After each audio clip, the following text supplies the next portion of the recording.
يلا نعمل يا حبايبي مع بعض جلاش ست كريمة، أو نعمل جلاش بالكريمة زي ما نسميه بقى.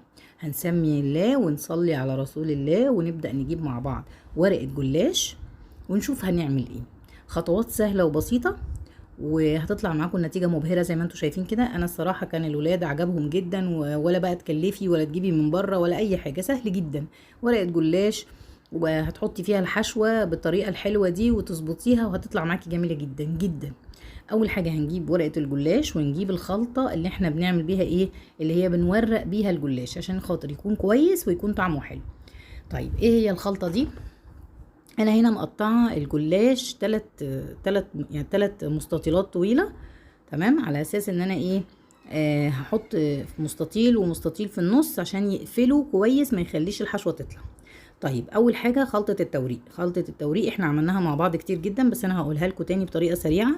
كوبايه الا ربع زيت، عليها زيت على سمنه او على زبده المتوفر عندك، وهنحط كمان معلقه بيكنج باودر وكوبايه حليب، سواء حليب او زبادي اللي يريحك المتوفر عندك، تمام. وهنبدا ندهن بين كل ورقتين. هنا انا بحط ورقه من هنا وورقه من هنا، واخلي الورقه العريضه من تحت على اساس ايه، اقفل من الجنبين ما تطلعش، تمام، الحشوه ما تطلعش.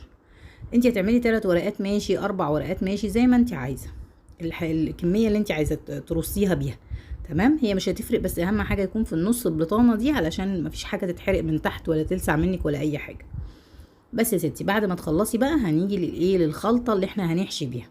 5 معالق هرميين اللي انا بحطها دي، 5 معالق هرميين نشا، ونص كوبايه سكر، و3 كوبايات، ممكن كوبايتين لبن وكوبايه ميه، او كوبايه لبن وكوبايتين ميه، تمام. وهتحطي كمان معلقتين كاستر لو عندك، ومعلقتين جوز هند لو عندك، لو ما عندكيش خلاص تمام. وهنحط فانيليا ونقلبهم كويس على النار لحد ما يشكلوا، هيكونوا سميك، يعني هيكون سميك شويه. ايد بنتي دي اللي طلعت معانا في الفيديو بتقولي حطي هنا يا ماما. المهم ايه، هنبدأ بقى نطبق. بصي بعد ما تحطي الحشوة تبرد خالص وابدأي ايه، احشي بيها وطبقي.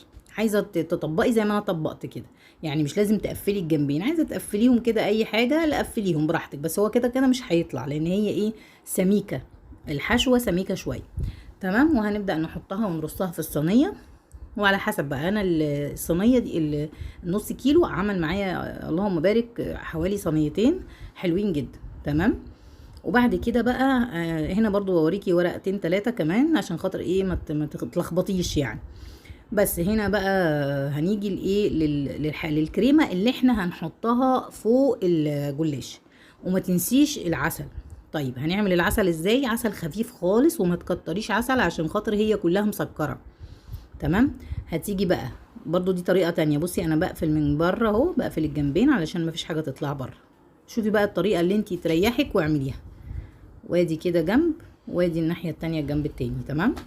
وبعد كده يا ست البنات هتيجي بقى تعملي ايه، هتاخدي الخلطة دي فاض منها شوية، انتي هتعملي كمية فهيفيد معاكي شوية. الشوية دول هتحطي عليهم معلقتين كريم شانتيه، بمعلقتين بالعدد، ومعلقه كاستر لو عندك، ما عندكيش يبقى كفايه كريم شانتيه، وتحطي شويه لبن صغيرين خالص عشان تخف كده وتبقى كريمي.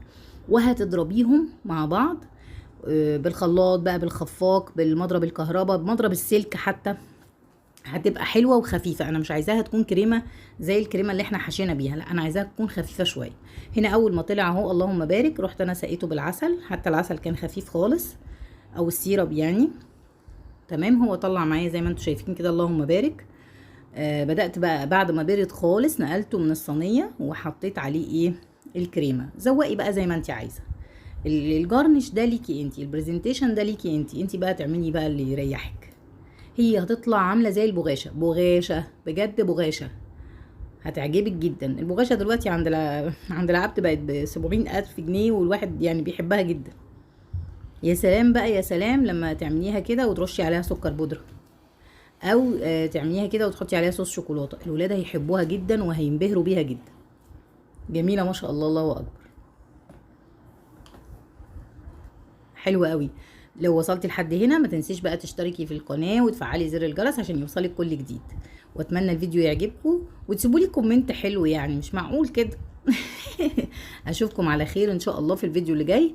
هسيبكم بقى تتفرجوا كده على الفيديو في هدوء. هو اللي فاضل بس الجارنش، احنا هنحط هنا الكريمه انت مش عايزه تحطي الكريمه وعايزه تستكفي كده تمام، عايزه تكملي وتحطي الكريم كده تمام برضو، يعني هيدي ايه طعم حلو قوي. والله والله لو جبتيه لهم من العبد هتدفعي فيه حبه قد كده، فلوس كتير جدا. بصي هنا انا كان عندي شوكولاته فرماسيه حطيتها وحطيت لهم كريز على اساس برضو طبعا يعني الولاد بيحبوا الحاجات دي. واشوفكم على خير ان شاء الله في الفيديو اللي جاي. السلام عليكم ورحمه الله وبركاته. مع السلامه.